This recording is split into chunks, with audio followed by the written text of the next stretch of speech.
نیکیوں کو ہی اللہ تعالیٰ انجام سے باخبر رکھتا ہے. یعنی کہ بس تقوی، اور پھر اس کے بعد بھائی متقی کیسے بنے؟ تو سب سے پہلی چیز کہ غیب پہ ایمان لاؤ. کہ اتنا ایمان، یعنی کہ ایمان کا مطلب ہوتا ہے کہ آپ کی سوچوں کے اندر، آپ دیکھیں نا سوچوں کا کیا حال ہوتا ہے. خیال کسے کہتے ہیں؟ ہے نا. خیال تو ایسے سمجھ لیں ایک آتا ہے ایک جاتا ہے، ایک آتا ہے ایک جاتا ہے. ابھی یہ خیال دماغ سے گیا نہیں تھا کہ دوسرا آ گیا، دوسرا گیا نہیں تھا کہ تیسرا آ گیا. تو انسان تو بس سمجھے مخیلات میں رہتا ہے ہر وقت. خیالات کی دنیا ایسی ہے نا کہ وہ جس میں وہ کہتے ہیں نا خیالی پلاؤ بھی لوگ بنا لیتے ہیں. بعض دفعہ اگر ان کے پاس سوچیں نہ ہوں اچھی، ان کے پاس طریقۂ کار نہ ہوں، تو ان کے پلاؤ دیکھیں آپ وہ خوشبو میں جھوم رہے ہوتے ہیں پلاؤ کے نا. تو اللہ تعالیٰ نے جو ہے وہ انسان کی جو سوچیں بنائی ہیں اس پہ بھی جو لوگ کنٹرول رکھتے ہیں، یہ سوچنا ہے یہ نہیں سوچنا، ہے نا. کوئی آپ دیکھیں نا صحابہ کرام جو تھے ان کا کنٹرولنگ پاور کتنی اچھی تھی خیالات پہ، اتنی اچھی تھی. اچھا یہ خیالات کی کنٹرولنگ پاور ان کے پاس آئی کہاں سے؟ کیسے آئی؟ بتائیے کیسے آئی کہ وہ اپنے خیالات پہ، ہم اگر اپنے خیالات پہ کنٹرول کرنا چاہیں تو کون سی وجہ سے کر سکتے ہیں؟ کون سی ایسی چیز ہے جس سے ہم اپنے خیال کو کنٹرول کر سکتے ہیں؟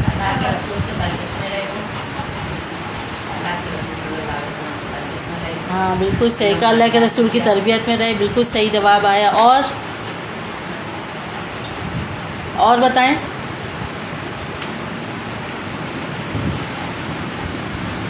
دیکھیں جتنا ہم قرآن کا علم حاصل کرتے رہیں گے، ٹھیک ہے نا. اور بالکل صحیح جواب ہوا باجی کا ہے، بالکل 100% صحیح جواب ہے کہ جتنا آپ دیکھیں رسول اعظم کی محفل میں بیٹھتے تھے، وہاں بیٹھ کے سبھی لوگ ہوتے تھے، ہر طرح کے لوگ ہوتے تھے، ہر طرح کی باتیں ہوتی تھی، وہاں سب کی تربیت ہوتی تھی، سب کو بتایا جاتا تھا یہ چیز ایسے نہیں ایسے ہے. وہ اپنا تجزیہ بھی رکھا جاتا تھا، ٹھیک ہے نا. ایک دوسرے کا تزکیہ بھی کیا جاتا تھا، ایک دوسرے کی تربیت بھی کی جاتی تھی، ہے نا. اگر یہ ساری چیزیں نہ ہوں ہمارے پاس، اجتماعیت نہ ہو، ٹھیک ہے نا، جہاں تطہیر افکار نہ ہو رہے، یعنی کہ ہمارے فکروں کو جو ہے وہ پاک نہیں کیا جا رہا ہو، ہے نا. تو آپ دیکھیں جہاں ایسی جگہیں نہیں ہوتی وہاں تو پھر انسان کے اندر وہی چیز ہوتی ہے، وہی کنفیوژن مائنڈ ہے،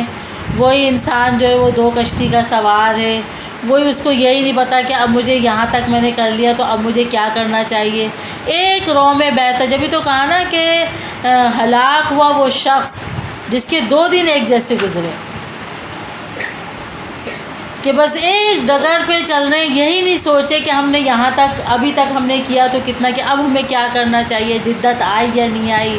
ہے نا، خیالات چینج ہوئے یا نہیں ہوئے. ہمیں اوپر کی طرف، یعنی کہ آپ دیکھیں نا کہ انسان جب جنت تک کی بات کرتا ہے تو پھر تو اس کو بہت کچھ کرنا ہے، بہت کچھ اس کو اپنے بارے میں سوچنا ہے. پھر اس کو کوئی کوزے کا مینڈک نہیں بننا ہے، کوئی اس کو یہ نہیں کہ بس ایک کام کر رہے ہیں تو بس یہی کام صحیح ہے، یہی نہیں. بلکہ آپ دیکھیں نا محمد صلی اللہ علیہ وسلم، دعوت تو آپ نے وہاں سے دینا شروع کر دی تھی، مکہ سے 13 سال دی بھی تھی، لوگ بھی شامل ہو گئے تھے، لیکن آپ وہاں نہیں، آپ کو نہیں وہاں ٹھہرایا گیا،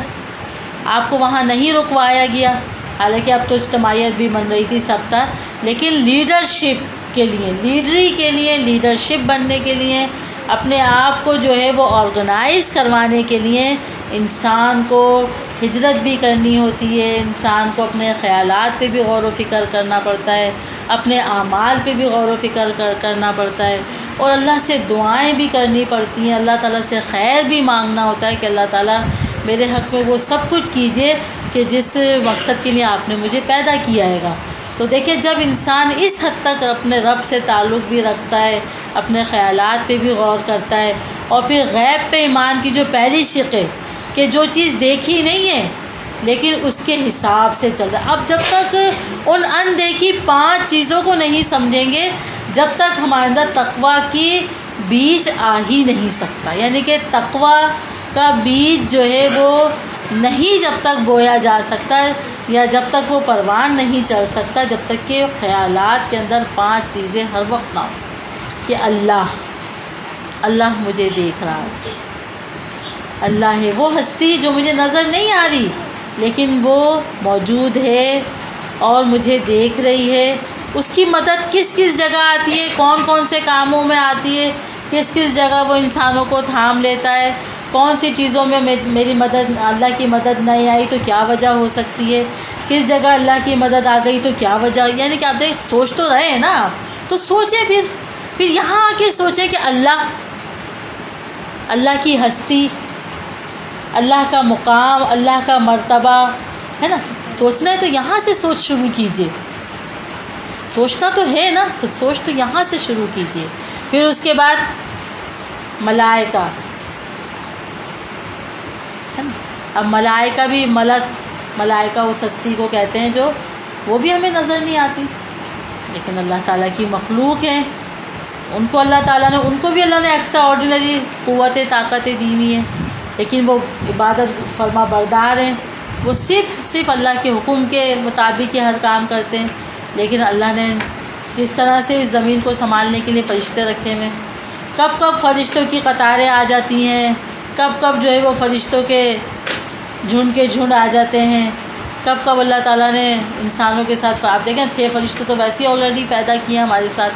اور اس کے علاوہ کب تعداد بڑھ جاتی ہے، کیسے مدد آ جاتی ہے، اس پہ غور و فکر کرنا۔ جب تک ہم ان ساری چیزوں کو اپنی عام زندگیوں میں یوٹیلائز نہیں کریں گے، ہم ان کا تصور اپنے ذہنوں میں کبھی بھی اس طرح نہیں کر سکتے جیسا کرنے کا حق ہے۔ کب اللہ کی مدد آ گئی، کب فرشتوں کا ساتھ نصیب ہو گیا، ہے نا، یہ تو ہر وقت کی کہاں، ہر وقت کا ساتھ ہے، ہر وقت ہمارے ساتھ ہیں یہ 2 ہستیاں، ٹھیک ہے نا۔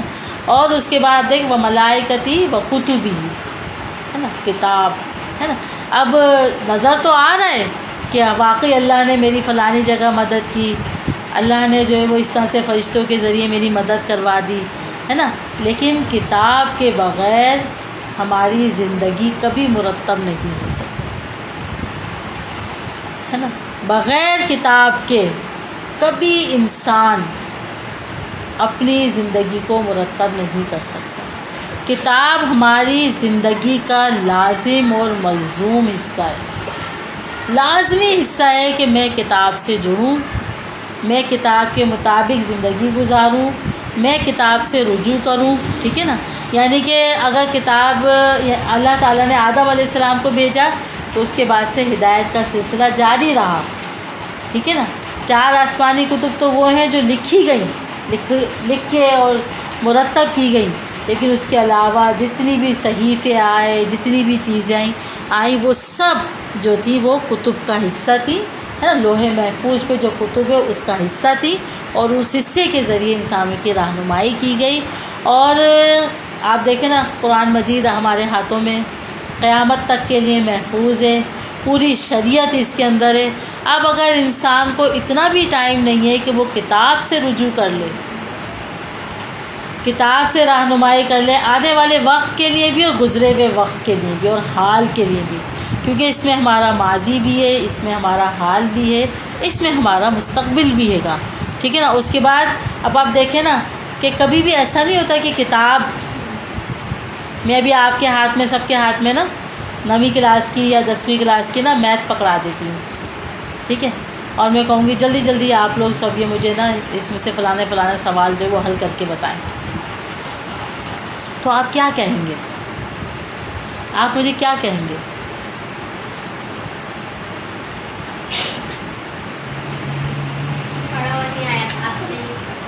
پڑھا ہی نہیں ہے، کسی نے پڑھایا ہی نہیں ہے، کسی نے میتھڈ ہی نہیں سمجھایا، کسی نے طریقہ کار ہی نہیں بتایا حل کرنے کا، تو میں کیسے حل کر کے یہ سوال دے دوں؟ ٹھیک ہے نا، کتاب ادھر کورس آتا نہیں ہے اور ادھر ہم ٹیچر کے پاس بھاگتے نہیں ہیں۔ نہیں بھئی، ٹیچر سے پوچھیں گے کون کون سا سبجیکٹ ہے، کیسے کیسے پڑھانا ہے، پہلے ٹیچر بتائیں گی، وہ طریقہ سمجھائیں گی، پھر ہم اس کو فالو کریں گے۔ ٹیچر کے بغیر تو ناممکن ہے۔ ممکن ہے ایسا کہ آپ کتاب ہو اور آپ پڑھ لیں اس کو؟ نہیں ہوتا نا ایسا، کبھی بھی نہیں ہوتا۔ اسی طرح سے کتب آسمانی کو سمجھنے کے لیے اللہ تعالیٰ نے کن کو بھیجا؟ رسولوں کو بھیجا، ٹھیک ہے، وَرُسُلِهِ وَالْيَوْمِ الْآخِرِ، اور آخرت، یعنی کہ آپ کتنا بھی کچھ سوچیں لیکن آپ کو پتہ ہونا چاہیے کہ کون سی، کیونکہ اللہ تعالیٰ قرآن میں کیا کہتا ہے، وَحُصِّلَ مَا فِي الصُّدُورِ، ہم وہ بھی تم سے حاصل کر لیں گے، تمہارے خیالات تک کو، تمہارے سینوں کے راز تک کو ہم نکال کے لا کے سامنے رکھ دیں گے۔ تو آخرت کا یقین ہوگا تو خیالات بھی کنٹرول ہوں گے، عمل بھی کنٹرول ہوگا، طریقہ کار بھی سمجھ میں آئے گا، پتہ چلے گا کہ آپ دیکھیں نا صحابہ کرام کا کیا طریقہ تھا۔ حضرت ابوبکر صدیق رضی اللہ تعالیٰ عنہ اور ایک اور جو صحابی تھے شاید حضرت حنظلہ تھے، تو وہ دونوں نکلے گھر سے، ٹھیک ہے نا، نکلے بھائی، وہ کبھی راستے میں وہ بھی مل گئے ابوبکر صدیق بھی۔ میں کہا تم کہاں جا رہے ہو؟ کہ اللہ کے رسول صلی اللہ علیہ وسلم کے پاس۔ اچھا تم کہاں جا رہے ہو؟ اللہ کے رسول محمد صلی اللہ علیہ وسلم کے پاس۔ بھائی کیوں، کیا وجہ ہو گئی اتنے ایک دم اچانک نکلنے کی، تیز سے جانے کی، کیا وجہ ہو سکتی ہے؟ انہوں نے کہا کہ ہمیں اس بات کا احتمال ہو رہا ہے کہ ہماری کیفیت جو ہے، یعنی کہ وہ اپنی کیفیت پہ اتنا کنٹرول کرتے تھے، وہ کہتے ہیں اپنی کیفیتوں پہ ہمیں احتمال ہو رہا ہے کہ یہ کیا کہ جب ہم اپنے بیوی بچوں میں ہوتے ہیں تو ہماری وہ کیفیت نہیں ہوتی جو ہم محمد صلی اللہ علیہ وسلم کی محفل میں بیٹھتے ہیں جب ہوتی ہے، جو ہماری ایمانی کیفیت آسم کی محفل میں ہوتی ہے وہ گھروں میں نہیں ہوتی، گھروں کے اندر ہم تو کہتے ہیں ہاں یہی سوال تو میرے ذہن میں آیا تھا، جبھی تو میں نکل کر آیا ہوں۔ اچھا دیکھو چلو ٹھیک ہے، اب 1 سے 2 ہو گئے، اب پوچھتے ہیں جا کے نا۔ جب پوچھا کہ بھئی محمد صلی اللہ علیہ وسلم نے بھئی وجہ کیوں آئے، کیا بولا کہ بھئی ایک بہت بڑی ٹریجڈی کہہ دیجئے اس کو ہو گئی ہے ہمارے ساتھ، کہ بھئی بڑی فکر لاحق ہو گئی ہے کہ یہ کیا ہو رہا ہے ہمارے اندر، یہ کیا ہو رہا ہے۔ آپ دیکھیں جب انسان اس حد تک اپنے آپ کو چیک کرتا ہے نا، جب اس کا پتہ چلتا ہے کہ تقویٰ کتنا ہے۔ اپنے اندر اگر آپ کو تقویٰ کو چیک کرنا ہے تو اپنی کیفیات کو چیک کیجیے کہ آپ کی کیفیت کب کیسی ہوتی ہے، اللہ کی بات سن کے کیسی ہوتی ہے، دنیا کی چیز دیکھ کے کیسی ہوتی ہے، کب آخرت یاد آ جاتی ہے، کب آخرت ہمارے ذہن سے محو ہو جاتی ہے نا۔ تو کہا کہ جب وہ پہنچے تو محمد صلی اللہ علیہ وسلم بہت مسکرائے بھی، ہنسے بھی، اور ایک خوشی بھی ہوتی ہے کہ انسان اس حد تک سوچ رہا ہے۔ آپ دیکھیں جب انسان ہے نا، وہ کہتے ہیں نا کہ استاد پڑھانے والے سے زیادہ شاگرد تھوڑا سا بڑھ کے کچھ سوچتا ہے تو کیا ہوتا ہے، استاد کی تو خوشی کی کوئی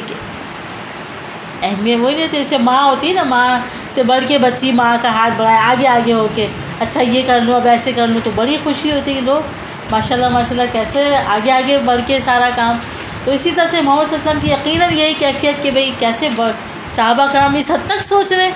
تو پھر اس کے بعد انہوں نے کہا کہ محمد صلی اللہ علیہ وسلم نے کہ اگر تمہاری کیفیات جو یہاں ہوتی ہے وہ گھروں میں ہوتی تو پھر تو فرشتے تم سے مصافحہ کرتے۔ یعنی کہ انسان کبھی بھی ایک جیسا نہیں رہتا، کبھی ہے نا گھر والوں کے ساتھ ایک الگ، لیکن جب انسان اپنے اوپر کنٹرول رکھتا ہے، اس کو تقویٰ ہوتا ہے، اس کو ڈر ہوتا ہے، تو پھر جو ہے وہ ان کی تربیت بھی اسی طرح کرتا ہے اور پھر اپنے آپ کو بھی اسی طرح سے مضبوط رکھتا ہے، اور آخرت کے خوف اور آخرت کی جواب دہی کا احساس سے اس کے پاؤں پہ کوئی بھی دنیا کی چیز بیڑی نہیں ڈال سکتی، چاہے وہ اولاد ہی کیوں نہ ہو، چاہے وہ مال ہی کیوں نہ ہو، چاہے وہ کسی کی محبت ہی کیوں نہ ہو، چاہے کوئی کتنا بھی چاہنے والا ہو، لیکن جب انسان کے ذہن میں آخرت آتی ہے نا کہ آخرت، کہ اللہ تعالیٰ مجھ سے پوچھے گا، اللہ کیا مجھے اس کا جواب دینا ہے، اللہ کیا ایک ایک چیز، تو پھر انسان کو کوئی جواب دیکھے نا۔ عمر بن عبدالعزیز جن کو عمر ثانی بھی کہا جاتا ہے، یعنی کہ اتنی اچھی خلافت جنہوں نے کی، ایک چھوٹی سی بات تھی نا کہ وہ بچے کا یونیفارم میں بہت سارے پیون تھے، حالانکہ بہت کسی وقت گزرتے تھے تو بہت امیر تھے، بہت کچھ تھا، لیکن جب اللہ تعالیٰ نے خلافت ان کو عطا فرمائی تو پھر اس کے بعد انہوں نے دنیا کی ہر چیز کو لات مار دی، پھر تو صرف خلافت، لوگوں کی خدمت کرنا اور لوگوں کے لیے جو ہے وہ کرنا ان کے لیے ایک بہت بڑا کام تھا۔ تو جب وہ بیوی نے اس نے کہا بیوی نے کہ بھئی اتنے سارے پیمانے اور سارا دن بچہ رویا ہے اس بات پر کہ میرے یونیفارم پہ اتنے پیمانے کہ بچے ہنستے ہیں کہ تمہارے یونیفارم پہ اتنے پیمان دیں گے. تو اس کو ابھی بہت رویا ہے اور اب آپ کچھ کریں بس نا. اپنے شوہر سے عمر ثانی سے کہا انہوں نے, عمر بن عبدالعزیز سے, کہ آپ کچھ کریں بس اس کو بچے کا یونیفارم ضرور چاہیے. بھائی نہیں ہو سکتا, ابھی تو تنخواہ ملنے میں 1 ہفتہ باقی ہے اور 1 ہفتے بعد ہی ملے گی. جب ملے گی تو جب دیکھیں گے, ابھی تو کچھ نہیں ہو سکتا. بہت بہت بہت بہت جب بولا گیا تو پھر اس کے بعد انہوں نے جو ہے وہ کیا کیا, انہوں نے کہا کہ بھئی بیوی تو مشورہ دیتی ہے, بیوی کے مشورے کبھی کبھی بڑے خطرناک ہو جاتے ہیں, بہت زیادہ خطرناک ہو جاتے ہیں نا. تو وہ یہی ہوا کہ وہ خطرناک مشورہ آ گیا کہ وہ کیا, انہوں نے کہا کہ آپ ایک کام کریں نا, جب آپ دیکھیں عورتیں دماغ کتنا چلاتی ہیں. انہوں نے کہا آپ ایک کام کریں کہ جو ہے نا وہ 1 مہینہ 1 ہفتہ پہلے تنخواہ پیشگی لے لیں, جس کو ہم لوگ آج کے وقت میں کیا کہتے ہیں, ایڈوانس لے لیتے ہیں. ابھی تو آپ تو جاب کر ہی رہے ہیں نا بھئی, آپ ٹھیک ہے آپ جائیں گے وہ کٹ جائے گا بعد میں. اچھا ٹھیک ہے بھئی, انہوں نے بلوایا اس کو عمال کو کہ بھئی آؤ بات کرو آ کے, یہ مسئلہ آ گیا ہے گا اور بچے کا بھی گھر کا بھی مسئلہ آ گیا ہے, تو ایسا کریں کہ بھئی مجھے تنخواہ پیشگی دے دیجیے, ایڈوانس میں دے دیجیے. تو آپ دیکھیں کہ جو اللہ سے ڈرنے والے ہوتے ہیں خلیفہ, تو ان کو سنبھالنے والے جو نیچے کے لوگ ہوتے ہیں نا, ان میں ان سے بھی زیادہ تقویٰ ہو جاتا ہے, کیونکہ وہ خود تقویٰ کے خوگر ہوتے ہیں, تو ان کے ساتھ چلنے والے بھی تقویٰ ہی کو جو ہے وہ فالو کر رہے ہوتے ہیں. اور وہ اتنے زیادہ کرتے ہیں کہ پھر وہ ان کو بھی سنبھالتے ہیں جو ان کے بڑے ہوتے ہیں. اور انہوں نے کہا کہ ٹھیک ہے آپ کہتے ہیں تو ٹھیک ہے ہو جائے گا, لیکن کیا آپ اس بات کی گارنٹی دیتے ہیں کہ آپ 1 ہفتے تک زندہ رہیں گے؟ اگر آپ یہ کہتے ہیں کہ ہاں میں زندہ رہوں گا تو میں آپ کو ایک تنخواہ پیشگی دے دوں. اور اس وقت ایک دم گھبرا گئے, ان کا اس کا تو کوئی بھی نہیں کہہ سکتا کہ میں زندہ رہوں گا, نہیں رہنے تو مجھے میرے ٹائم پہ ہی دینا. اور بیوی سے بھی کہا, بچہ بھی روتا رہے, بیوی سے بھی کہا. آپ دیکھیں جب انسان کے اندر اتنا تقویٰ ہوتا ہے نا, اس حد تک وہ اپنے رب سے ڈر رہا ہوتا ہے, تو پھر میں کہتی ہوں کہ کوئی چیز بھی اس کو جو ہے نا, کوئی بھی دنیا کی چیز جو ہے وہ آڑے نہیں آتی. اور کبھی انسان کو اس بات کا احساس نہیں ہوتا کہ مجھ سے جو ہے نا وہ میں اس طرح, یعنی کہ اس کی دنیا کی پلاننگ نہیں ہوتی, بلکہ ساری پلاننگ آخرت کے لیے ہوتی ہے, آخرت کی کامیابی کے لیے ہوتی ہے. تو کہا کہ ڈرو اس رب سے جس نے تمہیں پیدا کیا ہے نفس واحدہ